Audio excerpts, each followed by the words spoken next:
Hello, welcome to today's lesson. The topic is continuing to be volume of rectangular prisms, or what I call volume of fish tanks, because many of them will be partially filled or fully filled with water. We are beginning our lesson on page 72 in our textbook 5B. Let's read the example. One face of the rectangular prism has an area of 10 centimeters squared. The height is 3. Find its volume. Please, let's recall the formula for finding the volume of a rectangular prism. Volume equals length times width times height, of course. My friends, if you recall, length times width is actually area. So we can write an equivalent formula, equivalent equation, and substitute area times height. We're going from 2D multiplying by another dimension, and we end up with a 3D dimensional shape, which is measured in cubic units, in this case centimeters. So let's go on. We have top face, and the surface area is 10. And how many times are we going to take this 10 centimeters squared? 1 time, 2 times, 3 times. Therefore, the volume is 30 cubic centimeters. Let's take a look at the same prism. We just rotate it and put it on its side. What is the volume of this lateral face? I'm going to color it blue. Same prism, we just rotated it. What is the area here? Well, it is 2 by 3, so the area is 6 centimeters squared, and we take that area 1 time, 2 times, 3 times, 4 times, 5 times, right? 5 times, length is 5 times, so it's 6 times 5. Of course, we get the same result, 30 cubic centimeters. Now, we are rotating this prism, and we're now considering a different point of view, the front face. I'm coloring blue. Let's consider this point of view. Let's look at this front face. Well, we have a length that is 5 centimeters. We can say height, that is 3. So the 3 by 5 area of this face right here is 15 square centimeters. And we need to take it 1 time, 2 times. So it's 15 taken twice. And that's, of course, again, 30 centimeters squared. As you can see, no matter what point of view we take, we have the same prism. Therefore, the volume of it does not change. It is still 30 centimeters squared. Now, let's consider different examples. Find the volume of each rectangular prism given the area of a face. Always remember the volume formula. It is length times width times height. That we know, except we also know that length times width is an area of a face. Can be top, can be side, can be bottom. So we can substitute with an equivalent computation, area times height. And here we are given the front, we're given a rectangular prism in green, and we have a front face whose area is 40 centimeters. Of course, how many times we need to, it's like imagine we have multiple times of this area. How many times? 6 centimeters. So 2 times 4 is 24, 2 times 40 is 240 cubic centimeters. Now we have a different point of view on a different prism. We are given a lateral face or a side face. The area of that is 56. And how many times we need to take that area? Well, think about it, right? It's many, infinite number of times for 5 meters. So it is 56 times 5, and the volume is 280 cubic meters. Now, my favorite volume problems, we're talking about partially filled fish tanks. Again, let's talk about it. We have a rectangular tank whose base is 6. Let's consider it to be length. It contains water in the depth, 6 meters squared. So it's not the base, I'm sorry, I apologize. Whose area of the base, right here, right? Area of this bottom face, right? Bottom face is 6 meters squared. And we are given a height of water. Height of water is 2 meters. So therefore, the total volume is 12 cubic meters. Find the volume of water. It is 12 cubic meters. Let's consider the cube at the bottom of the page. Now, my friends, it's very important that you start learning your basic cubes. 1 cubed, 2 cubed, 3 cubed, 4 cubed, and 5 cubed. Let's just start right here. It's important that you learn them and memorize them. Okay, I will let you do the math because I will write it out, and I hope you can do the math independently. Pause this video and try to work through this very quickly. It's very helpful to do this, and eventually you will memorize them. Don't drill it, kill and drill. So the volume of this cube, again, what is given? Volume is given, and it is 27 cubic centimeters. We do know that volume is length times width times height. And we also know that it's a cube. And we do know that cubes, all sides are equal, right? All sides are equal. This particular one is 3 by 3 by 3. So, and we know 3 times 3 times 3, or 3 cubed, which is the visualization of a cube, is 27. The length of each edge is 3 centimeters. Let's continue looking at unknown edges. We are going to solve some reverse problems. Why do I call them reverse? Because we have to use a different, we have to think of it as an opposite solution.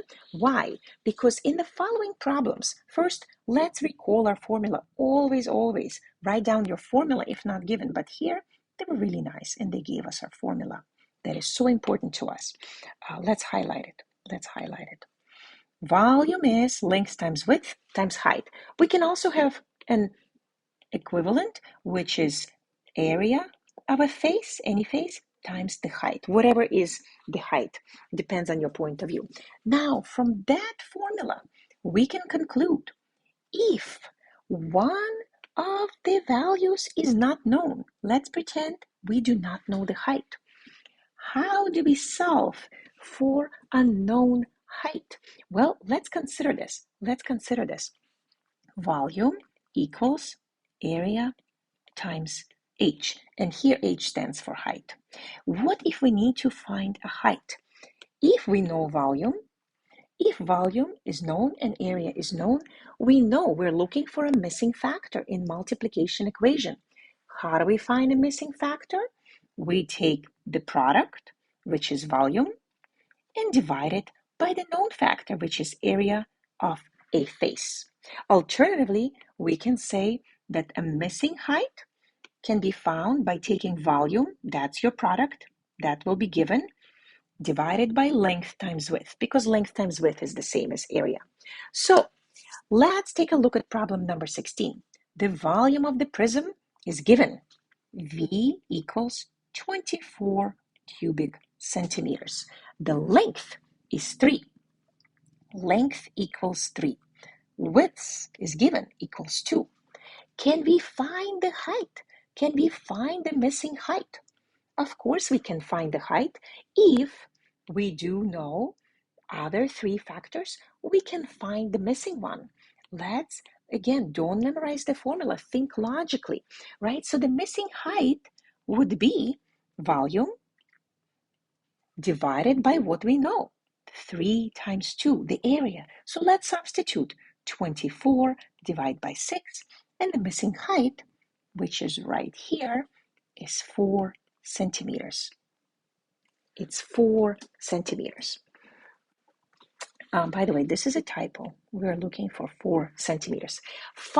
Now let's look at additional exercises on this topic. I'm going to draw a line. Find a known edge.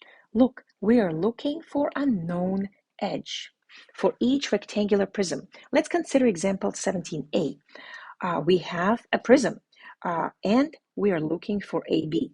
AB is right here. It's always important to visualize, to see on the drawing, what is it that we're missing? What are we looking for? In example 17b, we're looking for edge CD. And here it is, edge CD. So let's start by solving from the beginning. We are giving length, which is 15. We're giving width, which is 5. And we also have the volume. We have the volume right here. How do we find a missing edge? We take the volume, 525, 525, and divide it by the product of 15 times 5. And of course, we can cancel out what we know. And once you do the calculation, you know that the missing height is 7 centimeters. Notice how we're solving this problem. We're finding a known edge. Last time, we were looking for volume, given all three dimensions, length, width, and height. And now we're giving some information, including volume, and we're looking for a missing edge. Again, let's take a look at what is given. In part B, we are giving widths, we are given height. What are we looking for? Length. This is the part that we're missing, but we also have volume.